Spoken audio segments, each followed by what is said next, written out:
Na, visszatértem, és akkor itt hagytuk abba az előző rész folyamán. Összeszedte magát a játék? Ó, ott van még valami.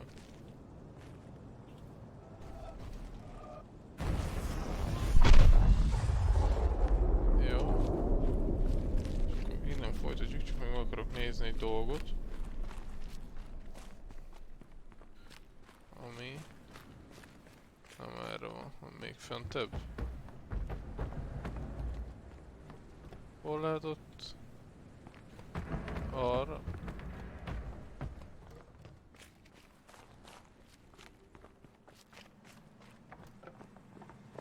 Aha.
Hogy tudjuk azt ott összehozni?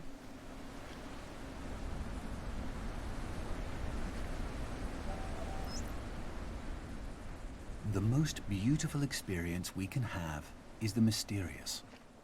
It is the fundamental emotion that stands at the cradle of true art and true science. Whoever does not know it and can no longer wonder, no longer marvel, is as good as dead and his eyes are dimmed. It was the experience of mystery, even if mixed with fear, that engendered religion. A knowledge of the existence of something we cannot penetrate, our perceptions of the profoundest reason and the most radiant beauty, which only in their most primitive forms are accessible to our minds. It is this knowledge and this emotion that constitute true religiosity. In this sense, and in this alone, I am a deeply religious man. I cannot conceive of a God who rewards and punishes his creatures, or has a will of the kind that we experience in ourselves. Neither can I, nor would I, want to conceive of an individual that survives his physical death. Let feeble souls, from fear or absurd egoism, cherish such thoughts. I am satisfied with the mystery of the eternity of life, and with the awareness and a glimpse of the marvelous structure of the existing world, together with the devoted striving to comprehend a portion, be it ever so tiny, of the reason that manifests itself in nature. Albert Einstein, 1931.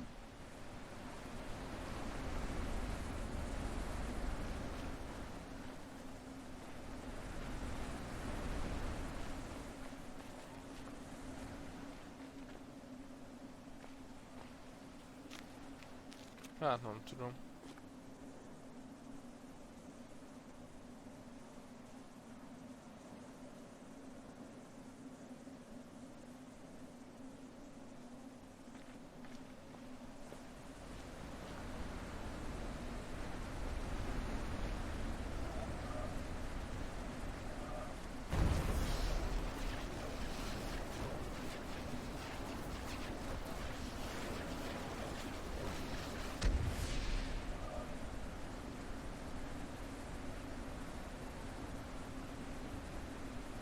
Ezt nem akarja...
Hát nem tudom.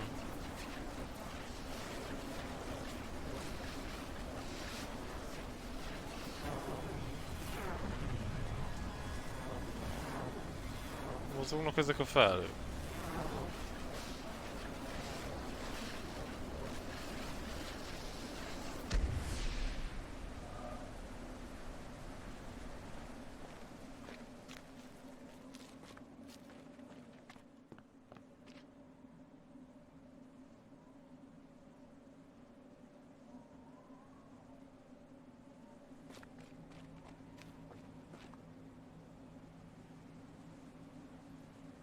Hát jó, nem fog itt rajta tötyörészni.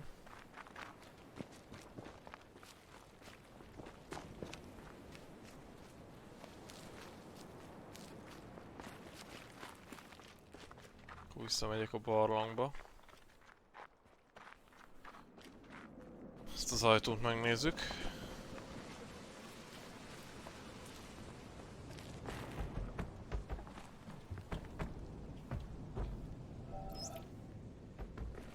Then the occupant of the first would shout to keep him clear. And if the other did not hear the first time, nor even when called 3 times, bad language would inevitably follow. In the first case, there was no anger, and in the second, there was. Because in the first case, the boat was empty, and in the second, it was occupied. And so it is with man. If he could only roam empty through life, who would be able to injure him? Aha. Shuangsu, 4th century BC. So, how did it go? I don't know. I don't remember. Wait, what? No, it's not. It's normal for me. I never remember my dreams. If I try right when I wake up, I can just barely remember fragments. Later in the day, even 20 minutes later, those fragments are gone. Unless I wrote them down. Then if I read them later, it's like these are ramblings of a crazy person. Yeah, but then how do we know there aren't any side effects? I mean, do you remember everything else about your life? It's fine. I mean, we're just doing suppression, not lobotomies.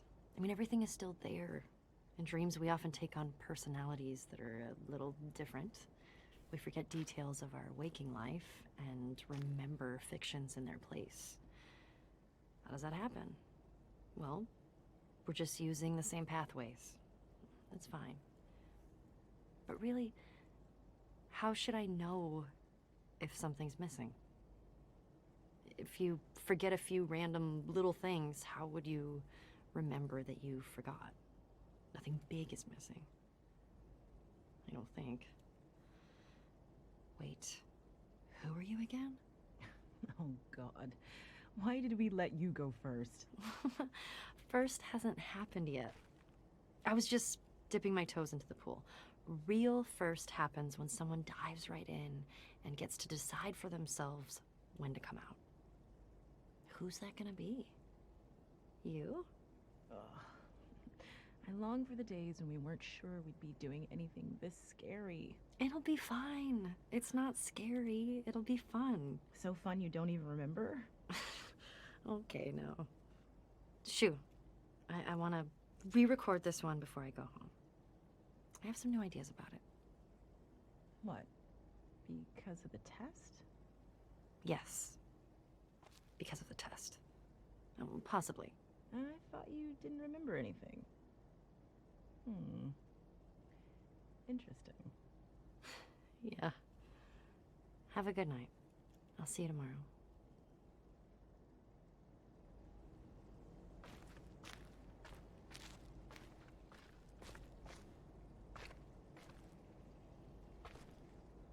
Aha, itt lesz az utolsó videó.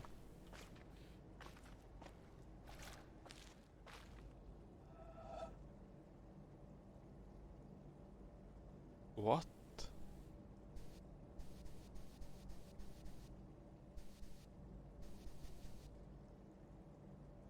Ezek ilyen lehetetlen küldetések.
Várj, ez itt körre hasonlít.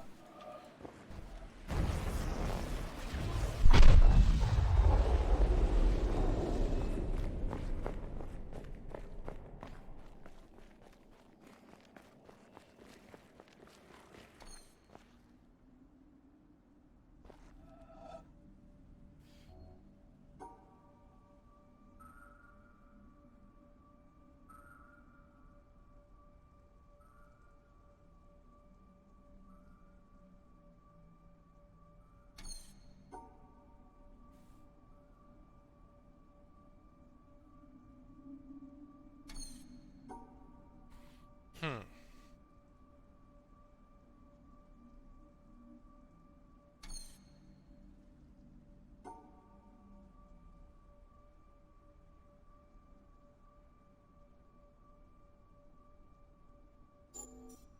Nem.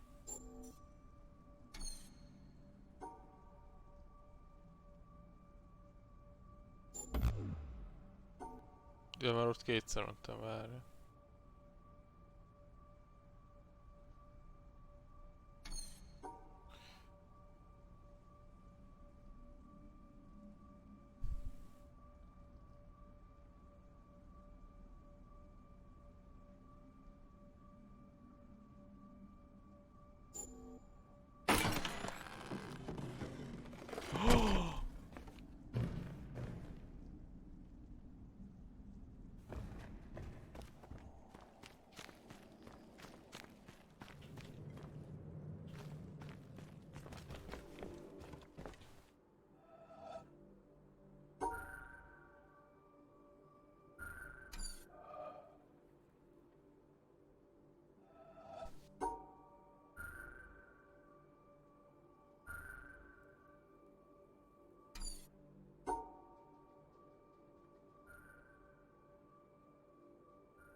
Hmm.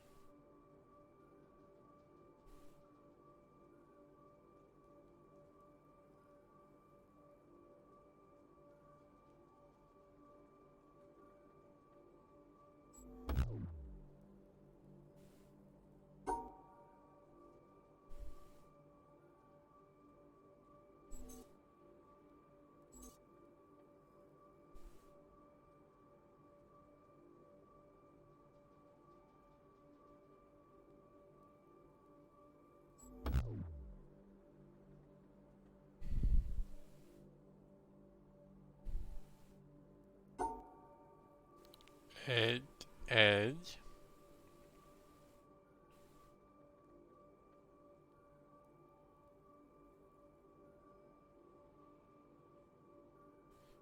Kettő, egy, kettő, egy, kettő. Egy, kettő.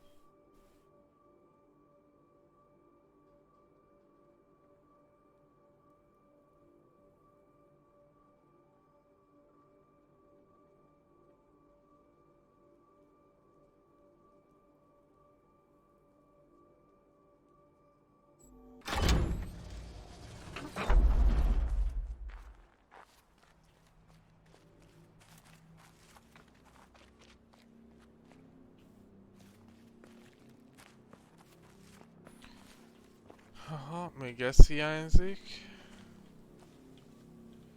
Egy, kettő, három. Jó. Fú, várjam, hol jöttem ki?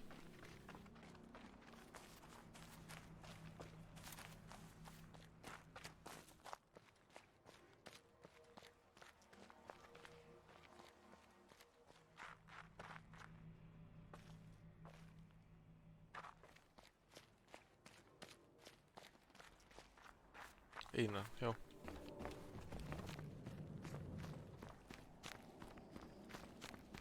Most erre megyek el.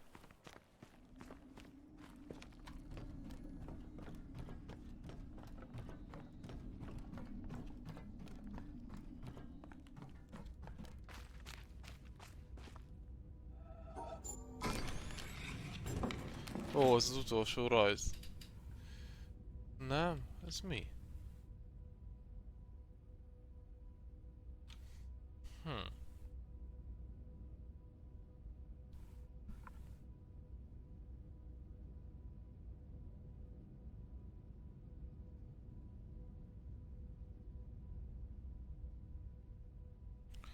Gyors lerajzolgatom.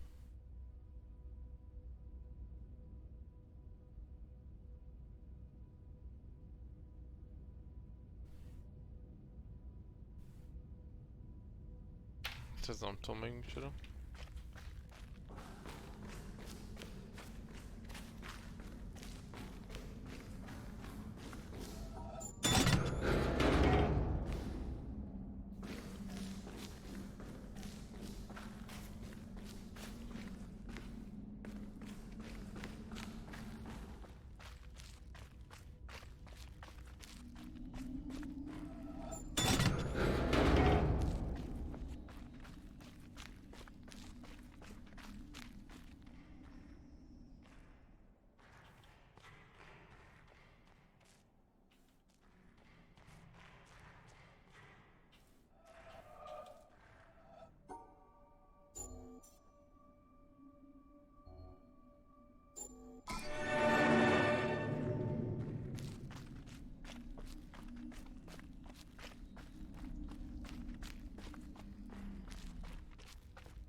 Is the key to everything. How easy is it for knowledge to spread? And that in the past, the people who made change happen were the people who had that knowledge, whether they were craftsmen or kings. Today, the people who make things change, the people who have that knowledge, are the scientists and the technologists who are the true driving force of humanity. And before you say, what about the Beethovens and the Michelangelos? Let me suggest something with which you may disagree violently. That at best, the products of human emotion, art, philosophy, politics, music, literature, are interpretations of the world that tell you more about the guy who's talking than about the world he's talking about. Second-hand views of the world, made third-hand by your interpretation of them. Things like that. As opposed to this. You know what it is? It's a bunch of amino acids. Stuff that goes to build up.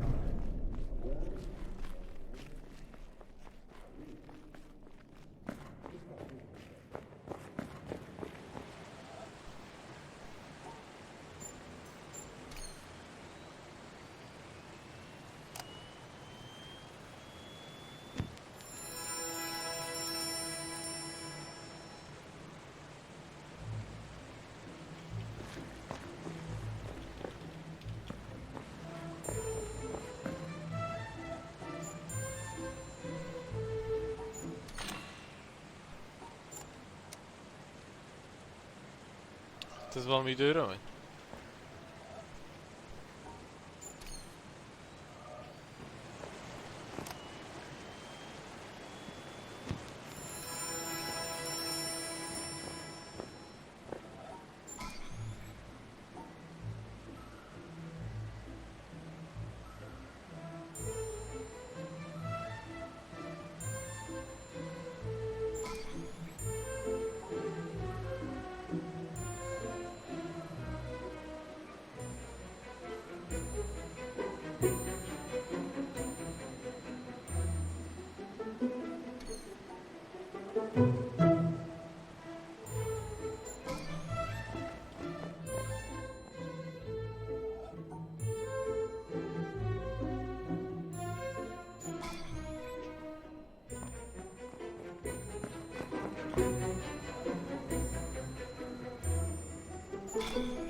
Szoktam onnan kiszedni.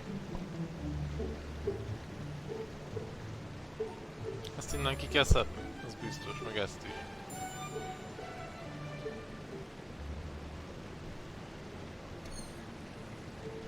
Ha csak nem a fehéreket kell kiszedni, amit kételjesnek tartok.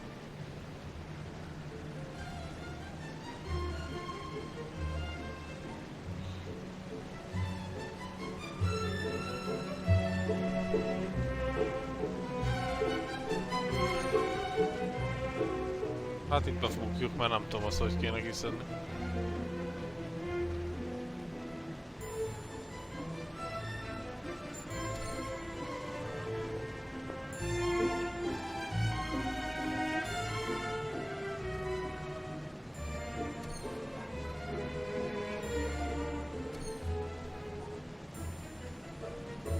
De hogy?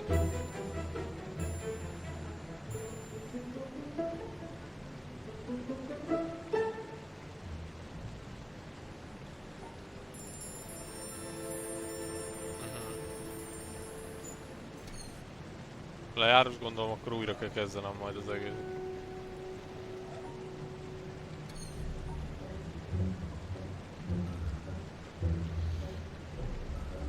De nem tudom ezt, hogy veszem ki onnan.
Jó van. Nagyjából látom most már mit kell csinálni. hogy nagyjából mennyi idő van. Hogy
látom.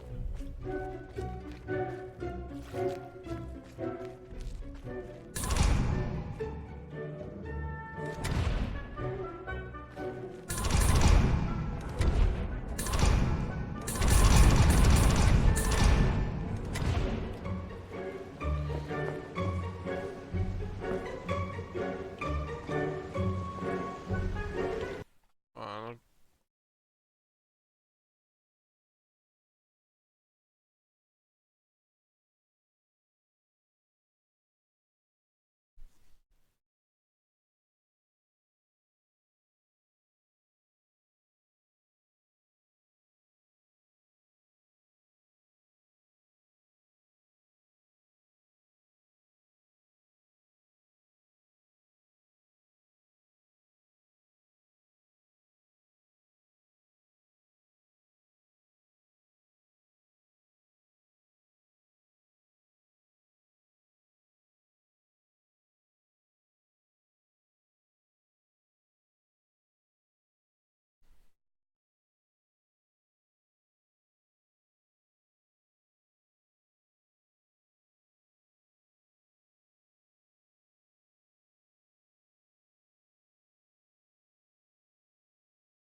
De szerettem az ilyet.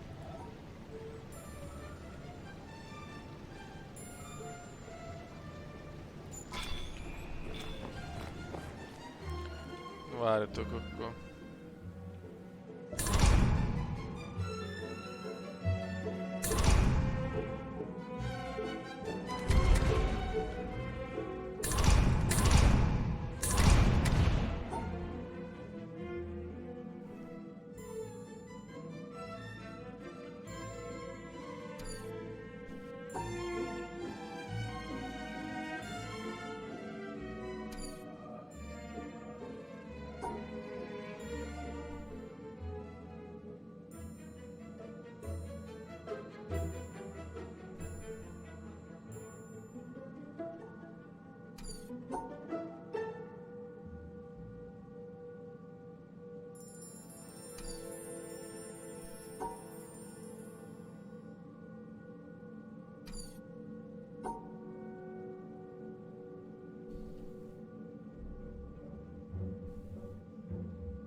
Bakker.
Azt a minden. Jó, tehát akkor itt még lesz 2 a dzsungelben, nagyon jó.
kezdjük újra, mert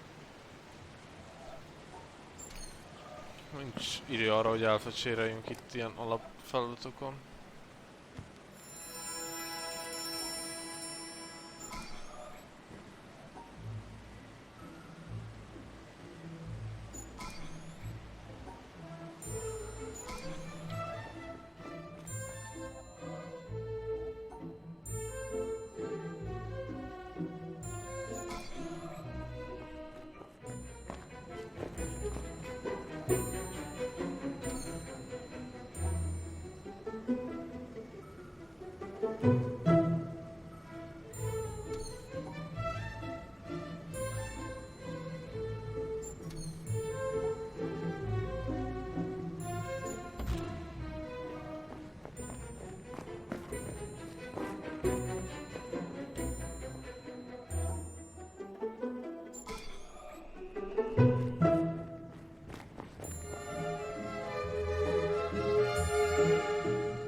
Ó, de még ott is van.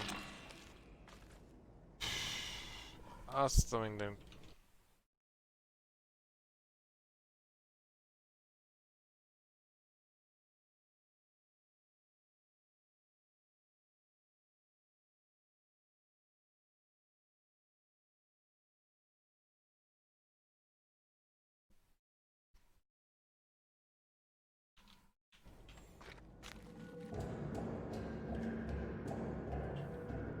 Az jó buli.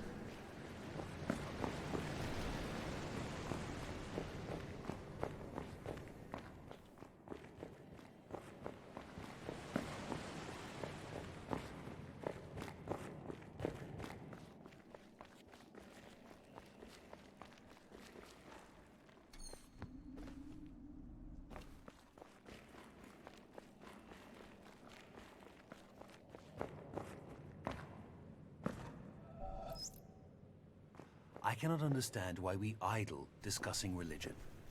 If we are honest, and scientists have to be, we must admit that religion is a jumble of false assertions with no basis in reality. The very idea of God is a product of the human imagination. It is quite understandable why primitive people, who were so much more exposed to the overpowering forces of nature than we are today, should have personified these forces in fear and trembling.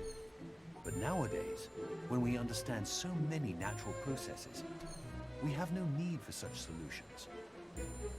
I can't, for the life of me, see how the postulate of an almighty God helps us in any way.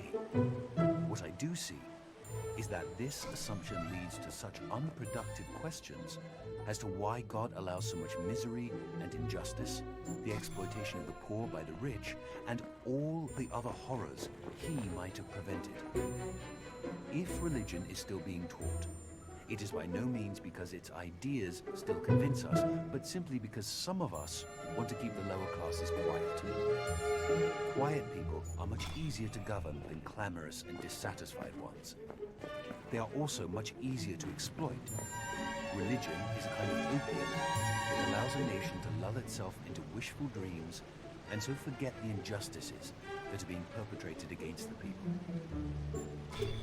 Paul Dirac, 1927, as related by Werner Heisenberg. So, you see what I'm saying here?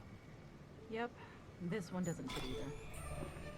How would you characterize the way in which it doesn't fit? Well, it's about arguing. And it's about being greatly disturbed by issues that are relatively small. It's not even high. It's not about ultimate truth, not really. It's mostly about what some stupid people are doing that is wrong compared to what I am doing that is right. But Paul Dirac was definitely a truth seeker, in the domain of physics at least. Yeah, but I don't feel that attitude means peace at all. If a belief is just formed in opposition to other beliefs, it can't be fundamental. It can't be fact. But, you know, where he says the thing about natural processes, he starts to outline an actual philosophy. Interesting. There's something that could stand on its own, that isn't just rejection and opposition. Drops. This isn't the atheist manifesto. You know, at one point Dirac also wrote this. One could perhaps describe the situation by saying that God is a mathematician of a very high order, and he used very advanced mathematics in constructing the universe. I think he meant God in an Einstein kind of way. He said that? Same guy. Same guy. People are strange. Scientists are stranger. Yes, they are.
Ez nagyon durva.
szeretem ezt. Ezzel megy az idő.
Azt a kutya mindenit neki.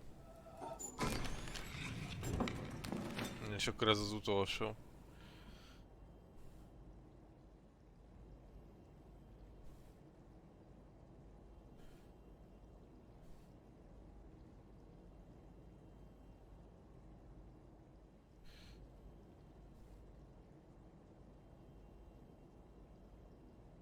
Pillanat csak. Épp lerajzolom. Tudom, lehetne screenshotot is készíteni róla, de hát... maradi vagyok, sajnálom. Jó. Úristen. Eddig ez volt a legjobb amúgy, a legélvezetesebb. Hát nem is erre akartam jönni.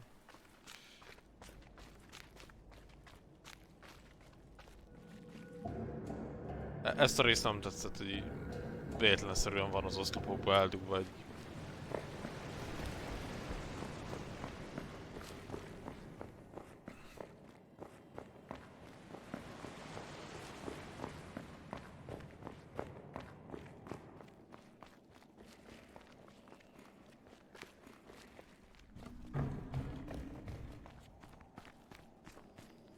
Nem fia akartam jönni már felé.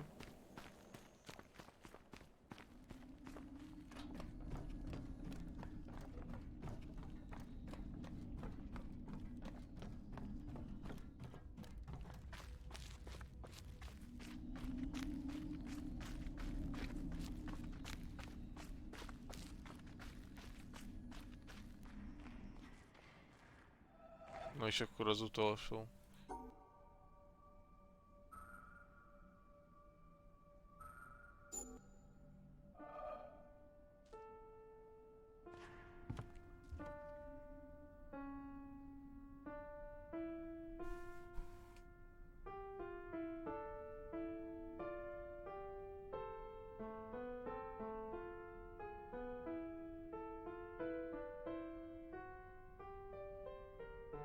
How many of you here have personally witnessed a total eclipse of the sun? To stand one day in the shadow of the moon is one of my humble goals in life. The closest I ever came was over 30 years ago. On February 26th, 1979, a solar eclipse passed directly over the city of Portland. I bought my bus tickets and found a place to stay, but in the end, I couldn't get the time off work. Well, anyone who lives in Portland can tell you that the chances of catching the sun in February are pretty slim. And sure enough, the skies over the city that day were completely overcast. I wouldn't have seen a thing. That work I couldn't get out of was my first job out of college. A sales clerk at an old Radio Shack store in beautiful downtown Worcester, Massachusetts. On my very first day behind the counter, a delivery truck pulled up to the front of the store. They carried in a big carton, upon which was printed the legend TRS-80. It was our floor sample of the world's first mass-market microcomputer. The TRS-80 Model 1 had a Z80 processor clocked at 1.7 MHz, 4,096 bytes of memory, and a 64-character black and white text display. The only storage was a cassette recorder. All this could be yours for the low, low price of $599. The store I was working in had seen better days. At one time, it had been near the center of a thriving commercial district. But like so many other New England cities, the advent of shopping malls had, by the early 70s, turned it into a ghost town. Worcester's solution to this problem was decisive, to say the least. The city's elders apparently decided that if they couldn't beat them, they would join them. And so, several square blocks at the heart of the city were bulldozed into oblivion, destroying dozens of family businesses, including the site of a pharmacy once operated by my great-grandfather. In their place was erected a vast 3-level shopping complex with cinemas and a food court. When the dust settled, only a few forlorn blocks of the old Worcester remained standing. My Radio Shack store was in one of those blocks. Then, to add insult to injury, Radio Shack opened a brand new location inside the shopping center, less than 500 feet from my store. So now patrons had a choice between a clean, well-lighted establishment with uniformed security and acres of convenient parking, or a shadowy hole in a seedy old office building next to an adult movie theater. Consequently, I had plenty of time to fool around with the new computer. I taught myself basic programming. Then I learned Z80 assembly. Both, of course, so that I could write games. I also created self-running animated demos, which ran all night in the store window for the edification of the winos who peed in our doorway. Strangely enough, the few customers we had didn't seem to be interested in our new computer, even after the 16K memory upgrade. In fact, most of the people who set off the buzzer on their way through the front door weren't there to buy anything at all. They were there to exploit a free promotion, which was the bane of Radio Shack employees for over 40 years. The Battery of the Month Club. The idea of this promotion was simple. Customers got a little red card upon which was printed a square for each month. 12 times a year, the lucky sales clerk got to punch out a square and give the customer one brand new AAA, AA, C, D, or 9-volt battery. Of course, customers weren't allowed to choose just any grade of battery. At the time of my employment, Radio Shack offered 3 different levels of battery excellence. First were the alkalines, powerful, long-lasting, and expensive, hanging behind the counter like prescription medication in gold-embossed blister packs. These were most certainly not available through the Battery of the Month Club. Next were the high-end lead batteries, sturdy, dependable batteries, moderately priced, and prominently displayed near the front of the store. These were also not available through the Battery of the Month Club. Finally, at the bottom of the barrel were the standard lead batteries. These were literally piled in barrels, cunningly located way at the back of the store, in a dark corner near the TV antennas. Remember TV antennas? Customers who came in looking for their free Battery of the Month had to walk the entire length of the premises, past the CB radios and stereo headphones and remote-controlled racing cars. Nothing would stop them. On the first day of every month, like clockwork, those customers came in waving their little red cards. I would look up from my programming and wave them to the back of the store. It didn't matter that the batteries were only worth 29 cents. It didn't matter that most of them were already half dead. They came, they grabbed. And as far as I can remember, not one of them ever paid for a damned thing. I was such a crappy salesman.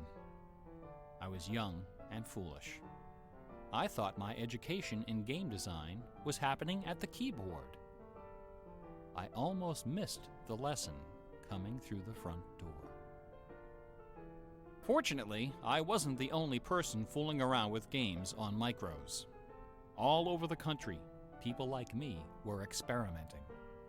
Scott Adams was coding what would soon become the world's first commercial adventure game. Remember adventure games? My future employer, Infocom, was being founded, along with other legendary companies like Online Systems, Sirius, Personal Software, and SSI. Those were exciting times.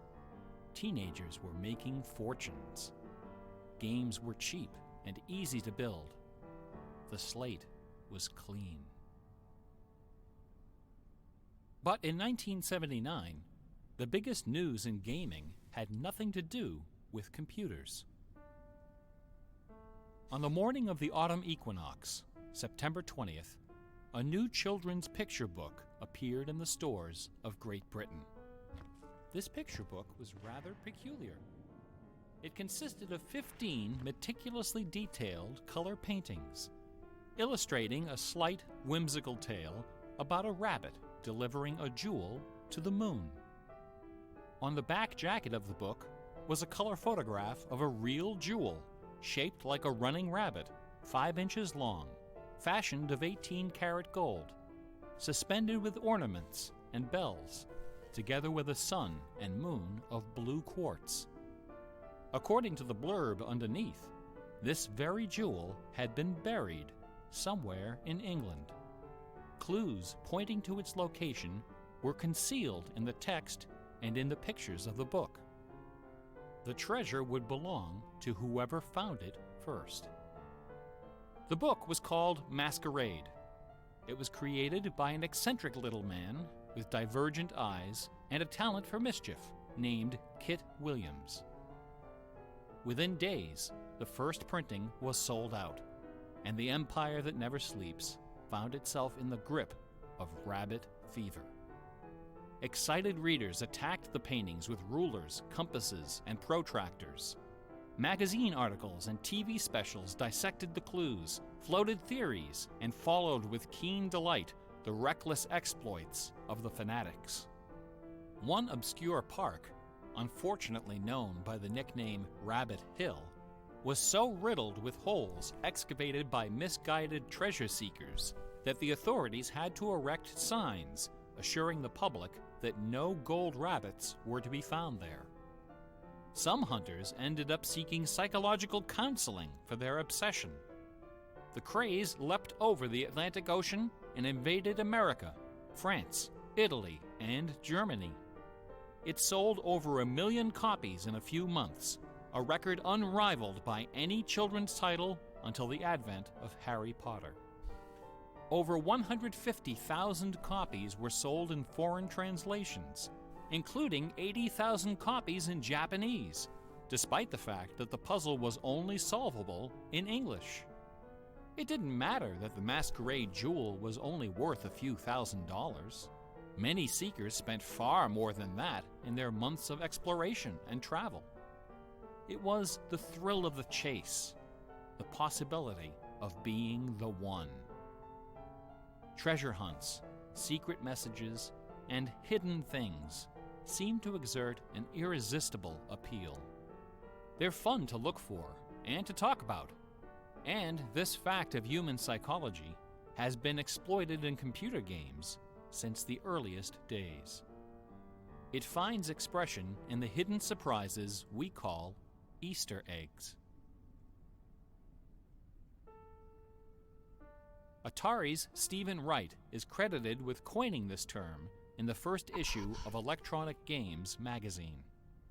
The first Easter egg in a commercial computer game appeared in an early Atari 2600 cartridge called, simply enough, Adventure.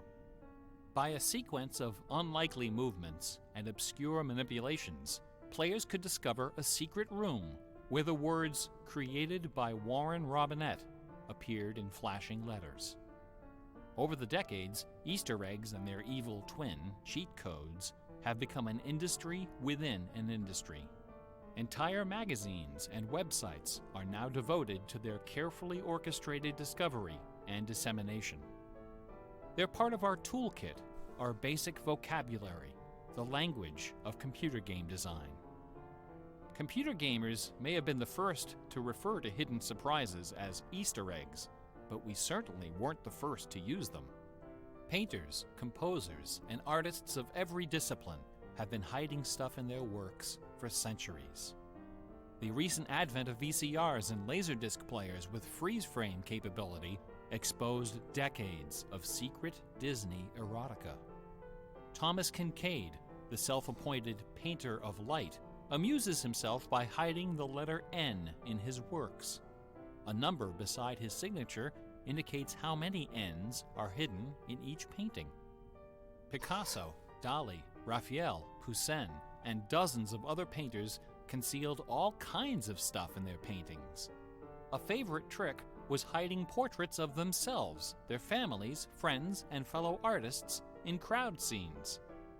El Greco loved dogs, but the Catholic Church forbid him from including any in his sacred paintings. So he hid them, usually within the outlines of celestial clouds. Composer Dmitri Shostakovich chafed under the political censorship imposed by the Soviet Ministry of Culture. His symphonies and chamber works are loaded with hidden signatures Úristen, de and hosszú ez. subversive subtexts, which, had they been recognized, would have sent him to Ez Siberia. egy fél órás legalább. Mozart's opera, The Magic Flute, is filled with musical allusions to the rituals of the Freemasons, the ancient secret society of which he and his mentor. But the most famous purveyor of Easter eggs is that ultimate musical nerd, Johann Sebastian Bach. Bach was a student of gematria, the art of assigning numeric values to letters of the alphabet. A equals 1, B equals 2, C equals 3, etc. By comparing, sequencing, or otherwise manipulating these numbers, secret messages can be concealed. Bach took particular delight in the geometrical numbers 14 and 41. 14 is the sum of the initials of his last name. B equals 2, A equals 1, C equals 3, and H equals 8. 41 is the sum of his expanded initials, J.S. Bach. These two numbers show up over and over again in Bach's compositions. One of the better-known examples is his setting of the chorale Vor deinem Thron. The first line of the melody contains exactly 14 notes, and the entire melody, from start to finish, contains 41. Another of Bach's favorite games was the puzzle canon. A canon is a melody that sounds good when you play it on top of itself, a little bit out of sync. Frère Jacques and Row, Row, Row Your Boat are familiar examples of simple, two-voice canons. But a canon can employ any number of voices, and you don't have to play each voice the same way either. You can change the octave, transpose the key, invert the pitch, play it backwards, or any combination. Finding melodies that make good multi-voice canons is a fussy and difficult art, of which Bach was an undisputed master. Now, in a puzzle canon, the composer specifies the basic melody and the number of voices, but not the relationship of the voices. The student has to figure out the position and key of each voice, and whether to perform them inverted and/or backwards. Bach wrote quite a number of puzzle canons. The most famous, BWV 1076, is part of a fascinating story.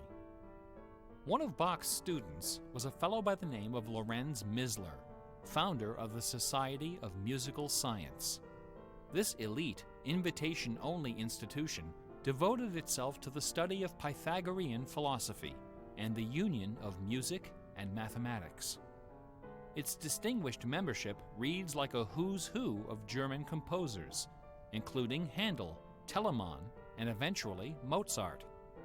Applicants for membership in the society were required to submit an oil portrait of themselves, along with a specimen of original music. With nerdly efficiency, Society member number 14 decided to combine these admission requirements into a single work. He sat for a portrait with Elias Haussmann, official artist at the court of Dresden. This portrait, which now hangs in the gallery of the town hall in Leipzig, is the only indisputably authentic image of Bach in existence. The Haussmann portrait shows Bach dressed in a formal coat with exactly 14 buttons. In his hand is a sheet of music paper, upon which is written a puzzle canon for 6 simultaneous voices. In 1974, a manuscript was discovered which proved that this canon was the 13th in a series of exactly 14 canons based on the ground theme of the famous Goldberg variations. As if these musical gymnastics weren't enough, Bach liked to hide messages in his compositions by assigning notes to the letters. His initials, B-A-C-H, correspond to the pitch sequence B-flat, A, C, and B natural in German letter notation. This theme makes its most memorable appearance in the last bars of his final composition, The Art of Fugue, published soon after his death in 1750. The word fugue comes from the Latin fuga, which means flight, as in running away. So the art of fugue is the art of flight, the art of taking a theme and running with it. Bach wrote hundreds of fugues, but none as sublime as this sequence of 14. In the last and most complicated fugue in the series, the first and second sections develop normally. This is followed by the B-A-C-H signature, and then suddenly, without any warning or structural justification, the fugue stops, dead in its tracks. One of the composer's 20 children, his son Carl Philipp Emanuel, claimed that Bach died moments after those last few notes were written. This story is probably apocryphal. The Easter eggs in Bach's music are a pleasant obscurity, known chiefly to professors and students of Baroque music. But in March of 2002, when this lecture was first delivered, those Easter eggs were the talk of the entire classical music industry. Sitting near the top of the classical music charts that month was a compact disc on the ECM label called Mortimer. It was performed by the Hilliard Choral Ensemble, together with a talented but, until then, little-known violinist, Christoph Poppen. The music on Mortimer is based on a geometrical analysis of Bach's Partita in D minor for solo violin. This analysis, by German professor Helga Thon, assigns numeric values to the duration of notes, the number of bars, and the German letter notation of the partita. In doing so, she claims to have discovered the complete text of several liturgical ceremonies encoded in the notes. The CD presented these hidden texts superimposed over the original music. The result was strangely melancholy, dark, haunting, and very, very popular. Quite a few music critics attacked this disc. They didn't buy Professor Thon's analysis, dismissing it as a combination of numerology and canny marketing. Their caution was not without basis. Numerology is a slippery slope down which many a fine mind has slid to its doom. Allow me to offer an amusing anecdote from my own experience. Back in the early 90s, before the internet took off, one of the more popular online bulletin board systems was a service called Prodigy. I bought an account on Prodigy so I could join a fraternal interest group and gossip with fellow members around the country. One day, a stranger appeared on our bulletin board. Right away, I knew we were in trouble. This fellow, whose name was Gary, began spouting all kinds of apocalyptic nonsense about worldwide conspiracies, secret societies, and devil worship. At first, we tried to be polite. We questioned his sources, corrected his histories, logically refuted his claims, and tried to behave in a civilized manner. But instead of soothing him, our attention only made him worse. His conspiratorial warnings became urgent, approaching hysteria. He began to threaten people who disagreed with him. To coin a phrase, Gary went all uppercase. But his most urgent warnings weren't about the gays, the Jews, the Rockefellers, or the Illuminati. According to Gary, the greatest enemy of mankind was Santa Claus. Az igen. Gary claimed to possess a secret numerical formula that proved beyond a shadow of a doubt that Santa Claus was an avatar of the Antichrist. Az igen. Intrigued, we pressed Gary to reveal his formula. In doing so, we walked right into his trap. We should have known he had a book to sell. I fell for it. I sent him the $15. Less than a week later, the book arrived.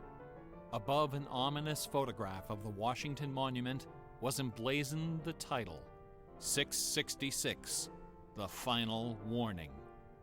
Inside this privately printed 494-page monster, Gary reveals a simple geometrical formula, which he claims was developed by the ancient Sumerians.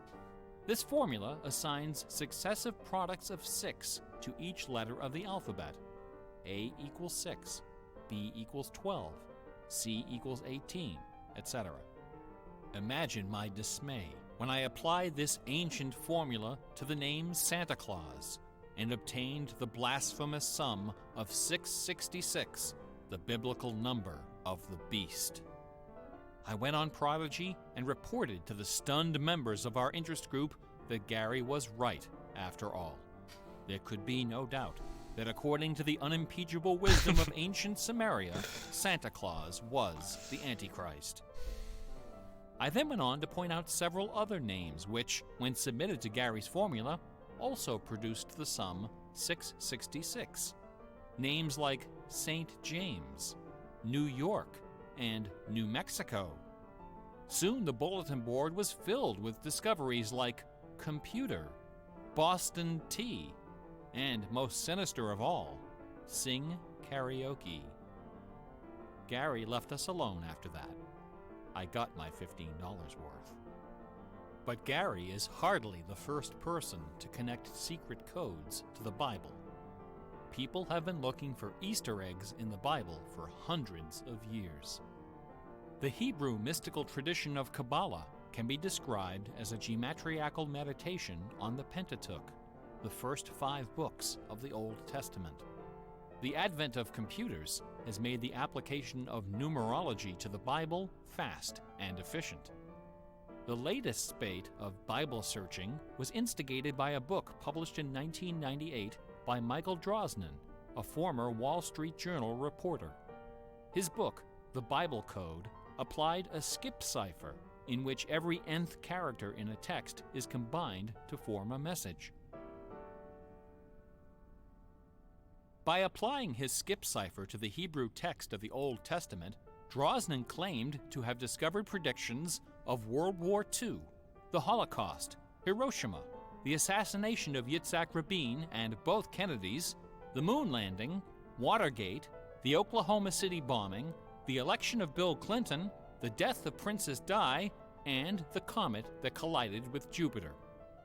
He also found predictions of a giant earthquake in LA, a meteor hitting the Earth, and nuclear Armageddon, all scheduled to occur before the end of the last decade.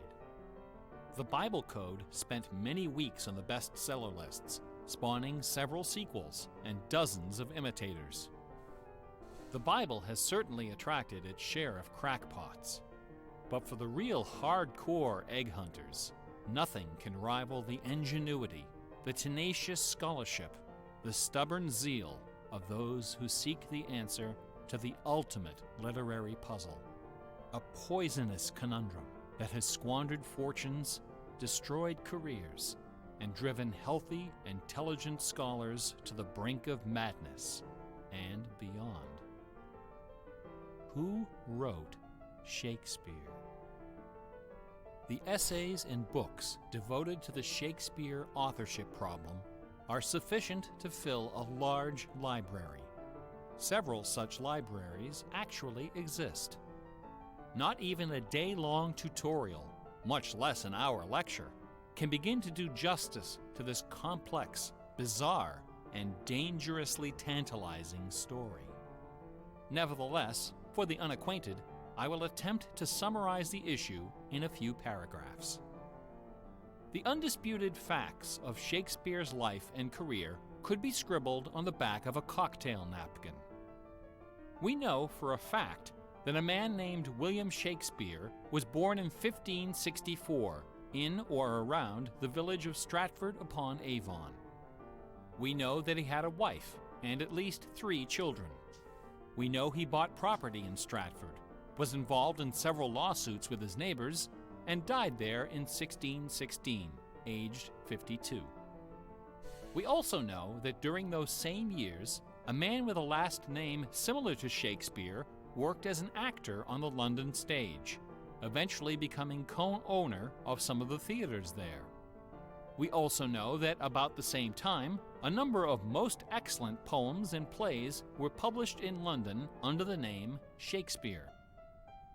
We do not know for a fact that the landowner in Stratford and the actor in London with a similar last name were one and the same man.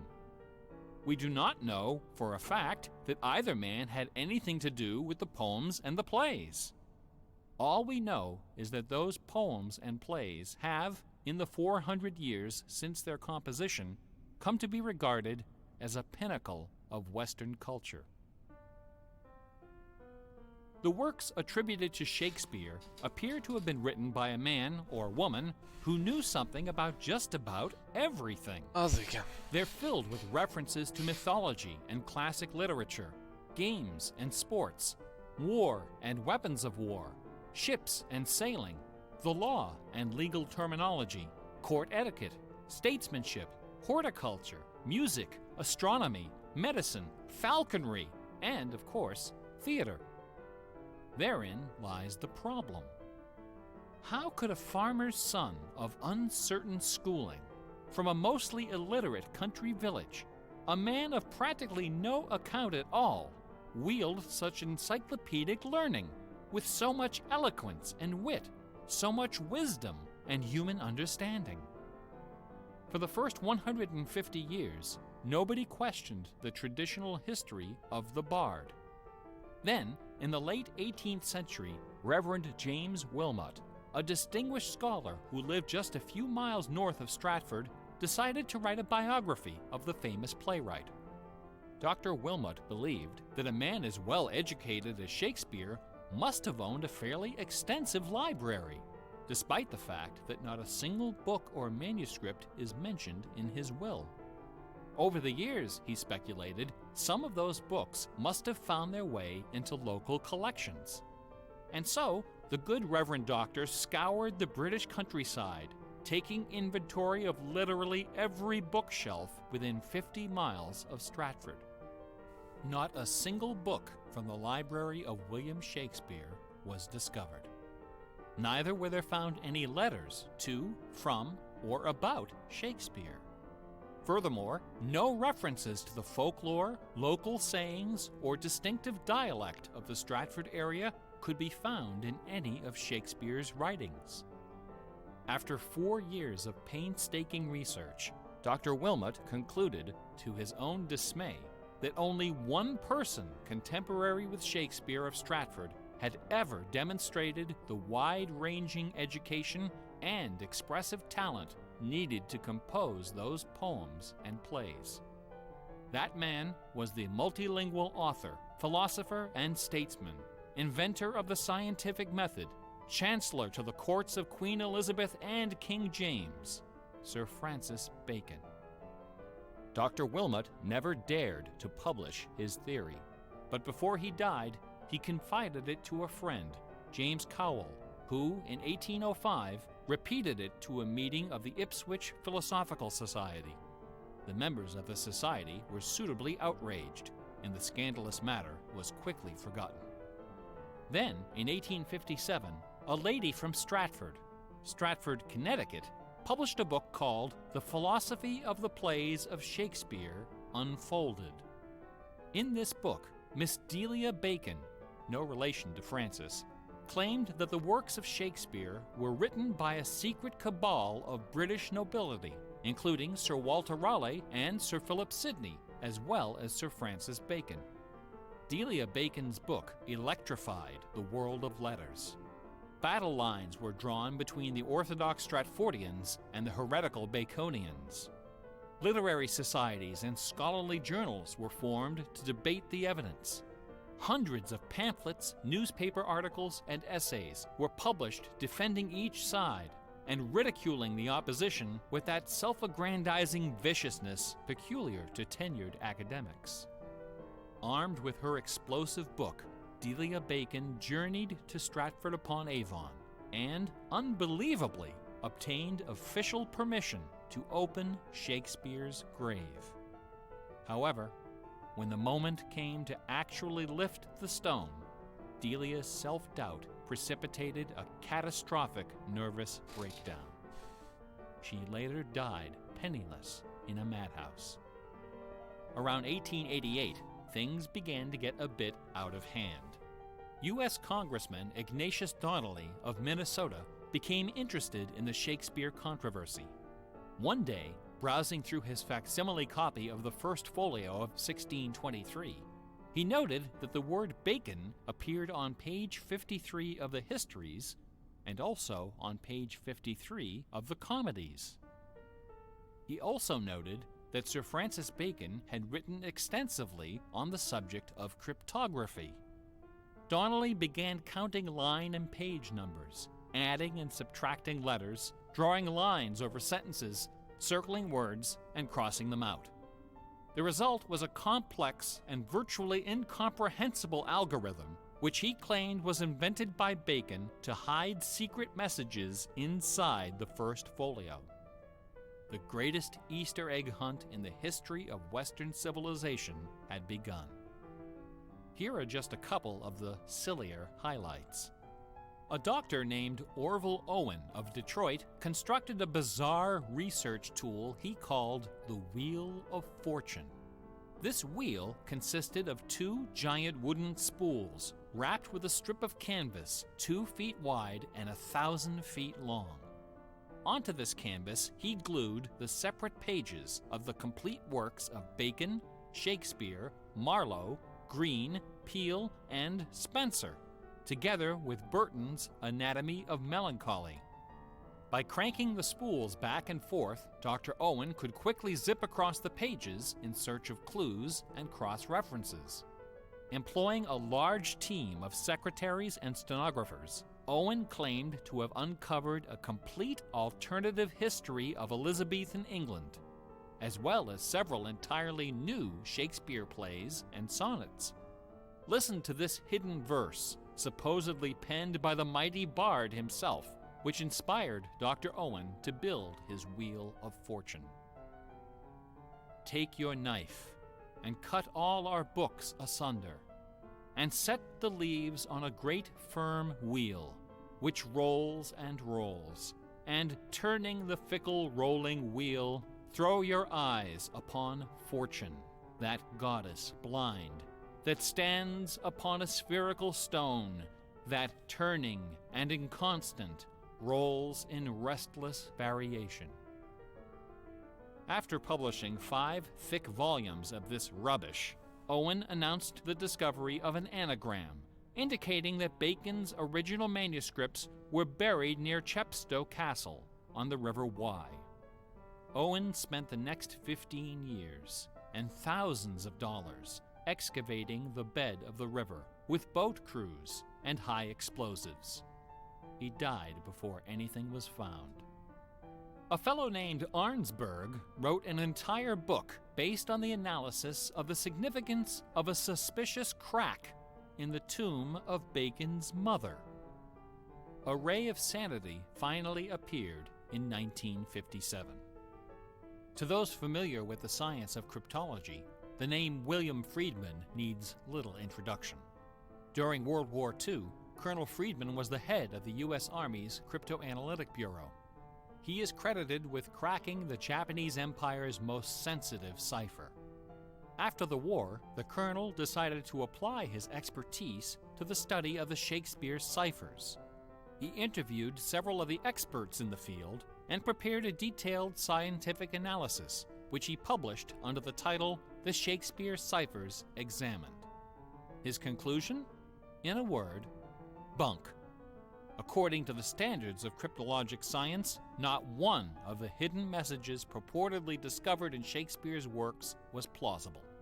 The rules used to extract these messages from the texts were non-rigorous, wildly subjective, and unrepeatable by anyone except the original decipherer. The people involved were not being dishonest. They were channeling their preconceptions. They were trapped in a labyrinth of delusion, mining order from chaos. Jaj, jaj. Anglers in a lake of darkness. Lear, Act 3, Scene 6. You would think that Friedman's cold and ruthless exposure would be enough to silence the heretics once and for all. Not a chance. The books and TV specials and websites and conferences and doctoral dissertations keep right on coming. I should point out that the Shakespeare authorship issue is not only the preoccupation of cranks and weirdos. A substantial number of respected authors and Shakespeareans have expressed serious doubts about the traditional origin of the plays. The list includes Nathaniel Hawthorne, Ralph Waldo Emerson, Walt Whitman, Henry James, Sam Clemens, Sigmund Freud, Orson Welles, and Sir John Gielgud. Living skeptics include the artistic director of the New Globe Theatre, Mark Rylance, Michael York, Derek Jacobi, Kenneth Branagh, and even that most revered and scholarly of contemporary Shakespearean actors, Keanu Reeves. The current leading candidate for the authorship is Edward de Vere, the 17th Earl of Oxford, a theory first proposed in 1920 by an English schoolmaster with the unfortunate name J. Thomas Looney. What is it about Bach, the Bible, and the works of Shakespeare that inspires this intense scrutiny? Nobody's looking for acrostics in Chaucer or Keats. There are no hit CDs of the secret chorales of Wagner or Beethoven. For the answer, we need to recognize the unique roles which the Bible and Shakespeare have played in the development of Western culture. No other single work of literature has influenced modern English more than the translation of the Holy Bible published in 1611 under the auspices of King James I. The King James Bible exemplifies the meaning of the word classic. It has been called the noblest monument of English prose, the very greatest achievement of the English language. It has served as an inspiration for generations of poets, dramatists, musicians, politicians, and orators. Countless people have learned to read by repeating the phrases in this, the only book their family possessed. Our constitutions and our laws have been profoundly shaped by its cadences and imagery. But even the glory of the King James Bible, compiled by a committee of 46 editors over the course of a decade, pales before the dazzling legacy of the Swan of Avon. The lowest estimate of Shakespeare's working vocabulary is 15,000 words, more than 3 times that of the King James Bible, and twice the size of his nearest competitor, John Milton. His poems and plays were written without the aid of a dictionary or a thesaurus. They didn't exist yet. It was all in his head. When Shakespeare had a thought for which Elizabethan English had no word, he invented one. The Oxford English Dictionary lists hundreds of everyday words and phrases, which made their first appearance in the pages of the Bard. Addiction, alligator, assassination, bedroom, critic, dawn, design, dialogue, employer, film, glow, gloomy, gossip, hint, hurry, investment, lonely, luggage, manager, switch, torture, transcendence, wormhole, zany. Hamlet alone contains nearly 40 of these neologisms. Who today would have this audacity, this giddy exuberance of invention? Only one other English author even approaches Shakespeare's facility for coining new words: Sir Francis Bacon. In the modern era, the record holder is Charles Dodgson, better known as Lewis Carroll, who, interestingly, also happens to be the second most quoted author in English, after Shakespeare. Everyone has been profoundly molded by the influences of the King James Bible and Shakespeare. Like it or not, all of us peer at the world through the lenses of these great works. They are the primary source documents of modern English thought, the style guides of our minds. Contemplating these dazzling jewels of wisdom and eloquence gives rise to an extraordinary feeling, a potent, rare, and precious emotion with the potential to completely upset your life. An emotion powerful enough to make a man abandon his wife and children, forfeit career and reputation, lay down his possessions, and follow his heart without questioning. That sweet, alla jön már vége. sweet fusion of wonder and fear, irresistible attraction, and soul-numbing dread known as awe. Awe is the grail of artistic achievement. No other human emotion possesses such raw, transformative power, and none is more difficult to evoke. Few and far between are the works of man that qualify as truly awesome. It is awe that convinces a rabbi to spend a lifetime decoding Yahweh from the Pentateuch. Awe that sends millions of visitors each year to the pyramids of Giza, Guadalupe, and Mecca. It was awe that drove poor Delia Bacon to her doom. Now, please don't come away from this lecture thinking that the key to awesome game design is the installation of Easter eggs. Ordinary games with their contrived Easter eggs and cheat codes are like the Battery of the Month Club. You have to trudge down to the back of the store to get what you really came for. If superpower is what people really want, why not just give it to them? Is our imagination so impoverished that we have to resort to marketing gimmicks to keep players interested in our games? Awesome things don't hold anything back. Awesome things are rich and generous. The treasure is right there. One afternoon, I was sitting alone behind the counter at that old Radio Shack store.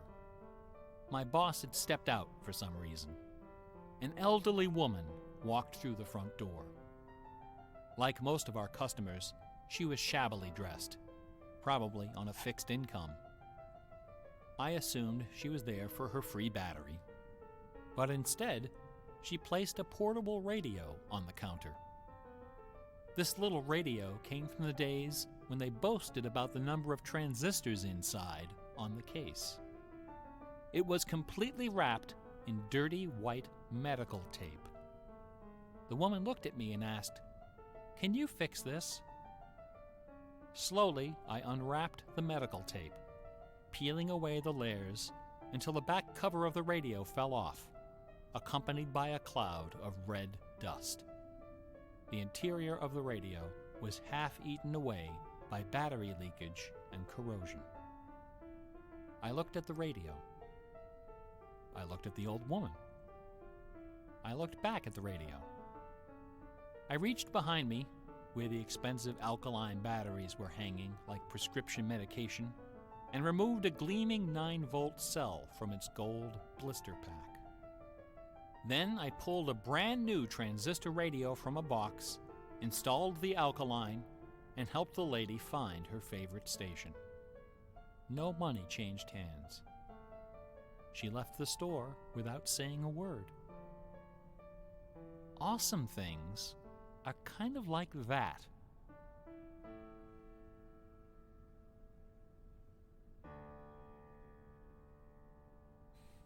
Bach offered his students very specific insight into the source of awe. Bak most már In fejezze addition abba, to mert nem bírom Bachot. BACH, two other sets Jézus. of initials are Nem also akarja abba hagyni. associated with Bach's music. These initials are not hidden in the notes. Instead, they're scrawled right across the top of the manuscript for the whole world to see. The initials are SDG and JJ. SDG stands for the Latin phrase Sole Deo Gloria, to the glory of God alone. JJ stands for Jesu Juva, help me, Jesus. Bach wrote all of his great masterpieces sub specie eternitatis, under the aspect of eternity. He did not compose only to please his sponsors or to win the approval of an audience. His work was his worship. Bach once wrote, "Music should have no other end and aim than the glory of God and the recreation of the soul. Where this is not kept in mind, there is no true music, but only an infernal clamor and ranting." The name of the power that moves you is not important. What is important is that you are moved. Awe is the foundation of religion. No other motivation can free you from the limits of personal achievement. Nothing else can teach you the art of flight. Computer games are barely 40 years old. Only a few words in our basic vocabulary have been established. A whole dictionary is waiting to be coined. The slate is clean. Someday soon, perhaps even in our lifetime, a game design will appear that will flash across our culture like lightning. It will be easy to recognize. It will be generous, giddy with exuberant inventiveness. Scholars will pick it apart for decades, perhaps centuries. It will be something wonderful, something terrifying, something awful. A few years ago, I was invited to speak at a conference in London. My wife joined me, and we took a day off for some sightseeing. We decided to visit England's second biggest tourist attraction, Stratford-upon-Avon. It was cold and rainy when our train arrived. Luckily, most of the attractions are just a short walk from the station. We visited Shakespeare's birthplace, a charming old house along the main street, which attracts millions of pilgrims every year, despite the complete lack of any evidence that Shakespeare was born there or even lived anywhere near it. We went past the school where Shakespeare learned to read and write, although no documents exist to prove his attendance. We visited Anne Hathaway's cottage, the rustic country farm where his wife spent her childhood, although no record shows anyone by that name ever having lived there. Finally, we came to the one location undeniably associated with Shakespeare, Trinity Parish Church, on the banks of the River Avon, where a man by that name is buried. This beautiful church is approached by a long walkway between rows of ancient gravestones, shaded by tall trees. The entrance door is surprisingly tiny. No cameras are allowed inside. The interior is dark and quiet. Despite the presence of busloads of tourists, the atmosphere is hushed and respectful. A few people are seated in the pews, deep in prayer. An aisle leads up the center of the church. The left side of the altar is brightly illuminated. On the wall above is a famous bust of the bard, quill in hand, gazing serenely at the crowd of pilgrims. On the floor beneath, surrounded by bouquets of flowers, at the very spot where Delia Bacon lost her mind, the gravestone of William Shakespeare bears this dire warning. Good friend, for Jesus' sake, forbear to dig the dust enclosed here. Blessed be the man who spares these stones, and cursed be he that moves my bones. Every year, 3 million pilgrims arrive from every nation on earth to approach this stone and consider the likeness of a man whose body of work can only be described as awesome. By contrast, the right side of the altar is dark and featureless. Nobody of any consequence is buried there. The only point of interest is a wooden case of simple design, carved of dark oak. Inside the case, sealed beneath a thick sheet of glass, lies a large open book. A plaque on the case identifies this book as a first edition of the King James Bible, published in 1611, when Shakespeare was 46. Not many pilgrims visit this side of the altar. Most of those that do simply glance at the book, read the plaque, and move along. A few, more observant, note that the Bible happens to be opened to a page in the Old Testament, the book of Psalms, chapter 46. No explanation is given for this particular choice of pages. For the initiated, none is necessary. If you are of inquisitive bent, if you are intrigued by English history and literature, if you value your peace of mind, cover your ears now. In the year 1900, a scholar noticed something about the King James translation of Psalm 46. Something terrifying, something wonderful. The 46th word from the beginning of Psalm 46 is shake. The 46th word from the end is spear. There are only 2 possibilities here. Either this is the finest coincidence ever recorded in the history of world literature, or it is not. The Earth revolves around only one sun and has only one moon. The moon happens to be 400 times smaller than the sun. The sun happens to be 400 times farther away.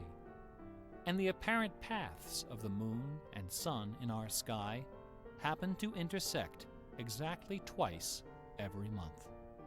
Which means that every now and then, at long yet precisely predictable intervals, the lunar disk slips across the face of the sun and just barely conceals it for a few wonderful, terrible minutes. A fine coincidence, no?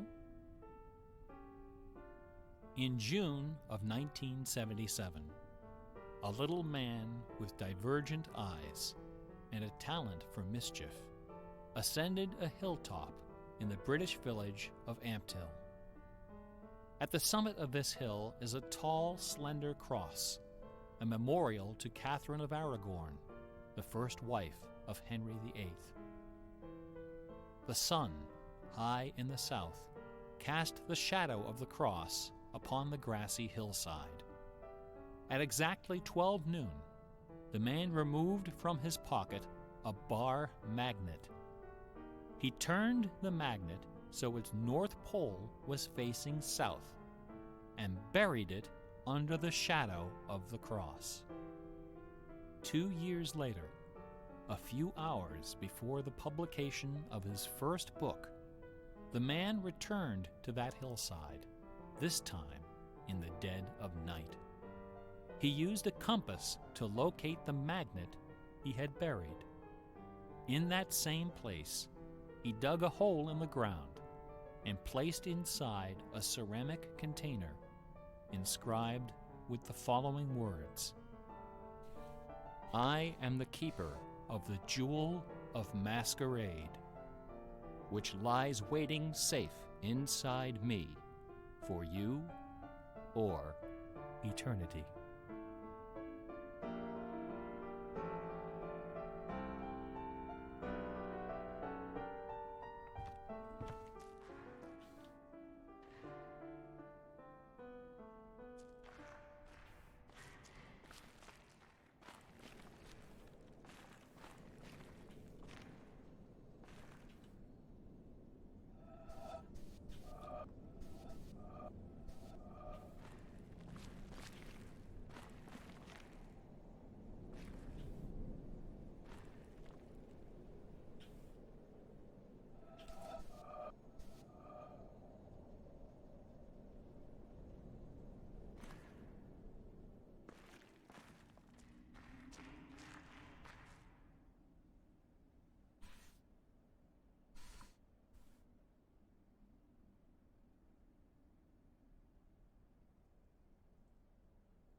Na, jól van.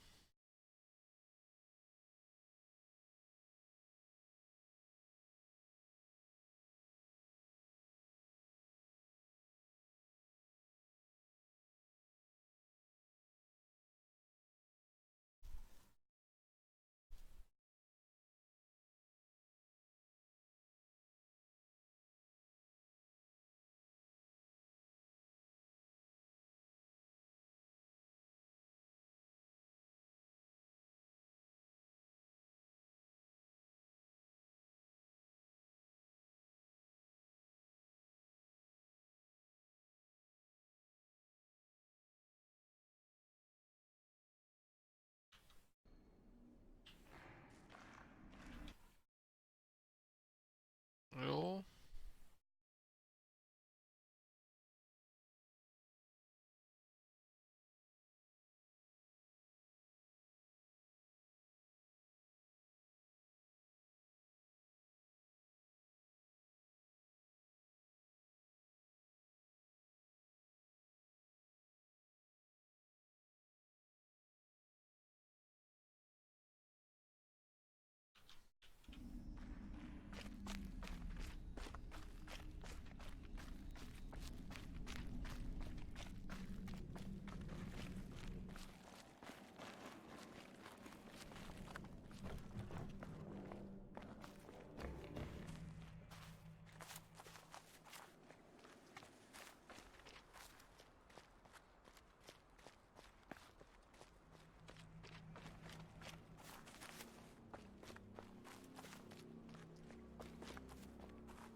Kettő. Kettőt még nem tudok, hogy hol van. Ezt.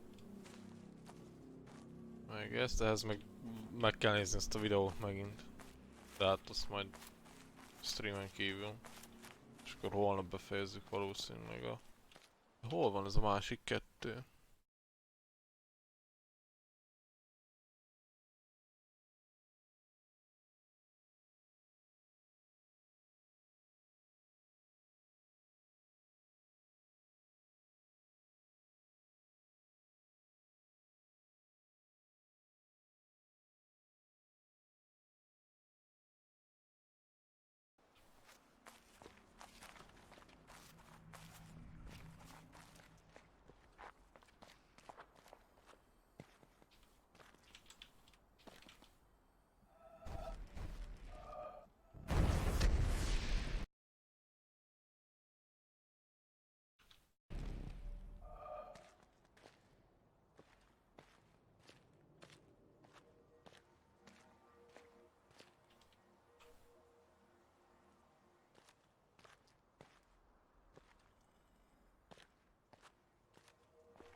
Azt mondja, hogy...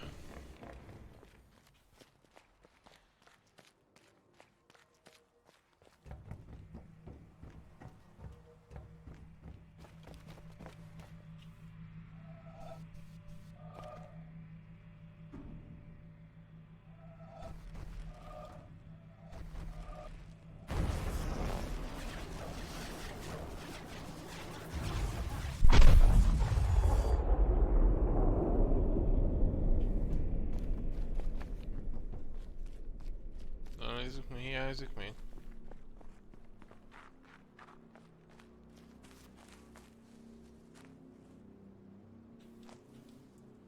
Még ez.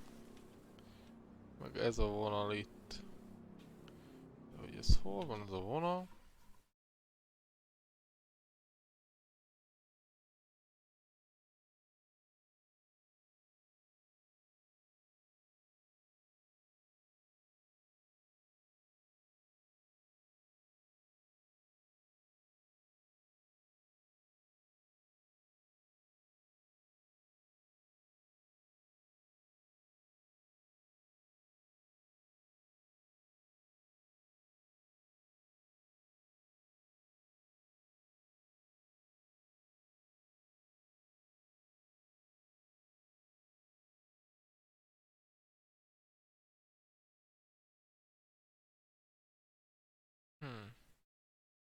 Ezt nem találom.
Három, négy, ötödik.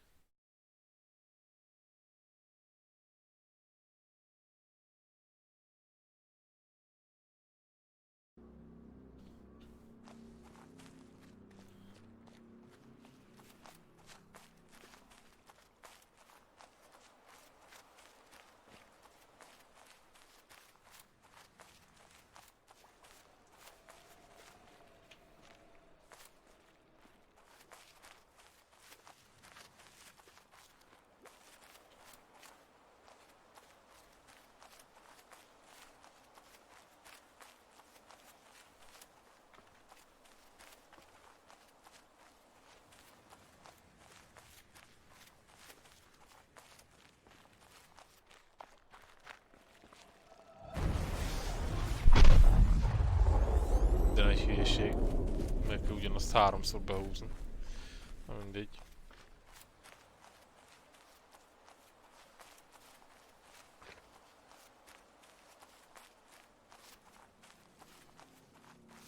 És akkor elméletileg már csak az egy hiányzik.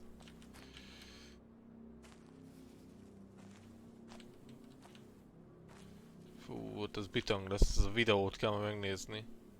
És akkor itt elindul, és akkor a vége ott zárul be a napfogyatkozásnál. Jó volt fogyatkozásnál.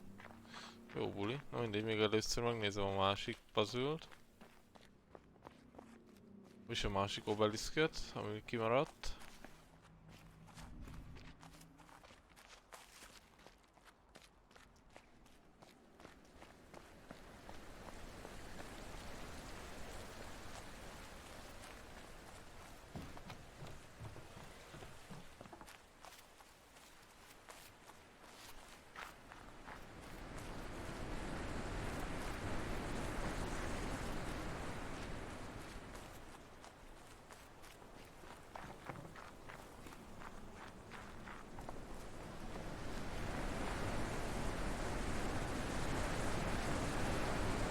A felhő.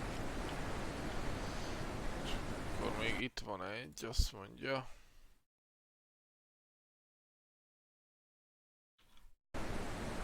Melyik ez, nem ez?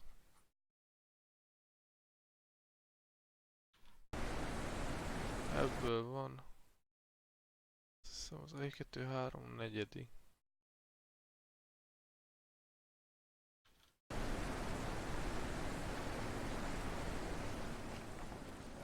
Jó.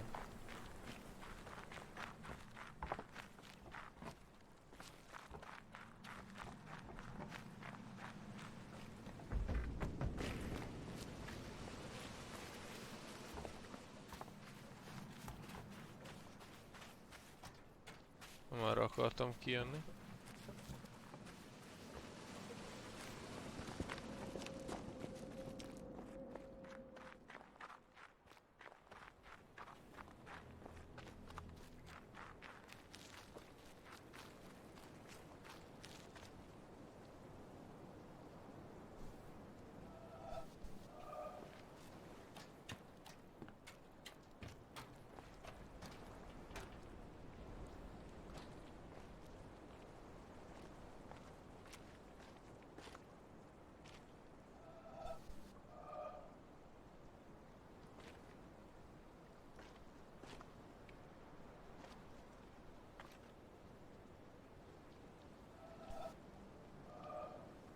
És ez miért jó?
Mikor enged át? Mikor enged át?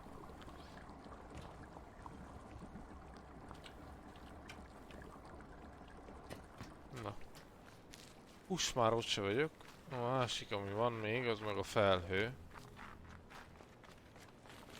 Ebből.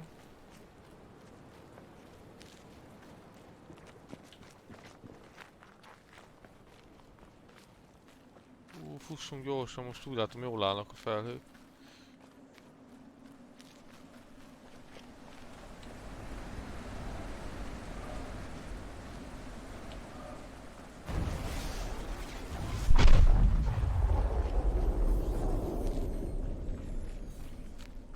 És akkor elméletileg csak egy maradt vissza.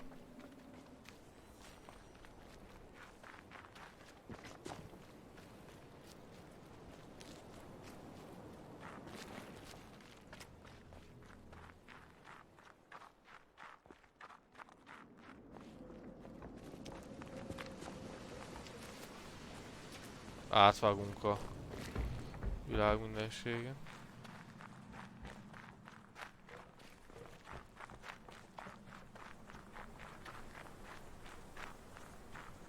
Igen, akkor ezzel kész vagyunk.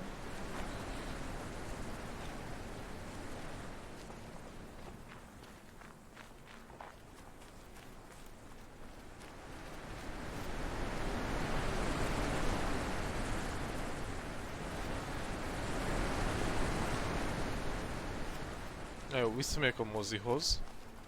Beindítom azt a vackot. Szerintem addig kikapcsolom a streamet, nem mutatlak titeket. És kb. Egy óra múlva visszanyomom, mikor odaért a videó, hogy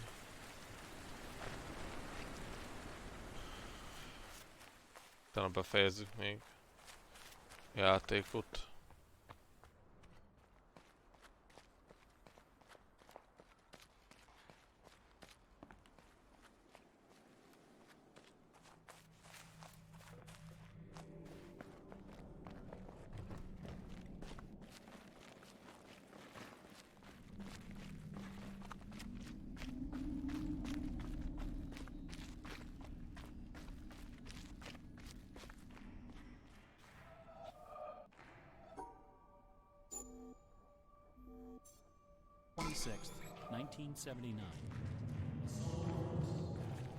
Over the city of Portland. I bought my bus tickets and found a place to stay, but in the end, I couldn't get the time off work. Well, anyone who lives in Portland can tell you that the És akkor chances of amikor catching the körbeért sun a in February are videó, pretty ez kb. slim. Egy óra, akkor visszanyomom And a sure enough, streamen. the skies over the Addig city is. that day were completely Sziasztok! overcast. I wouldn't have seen a thing.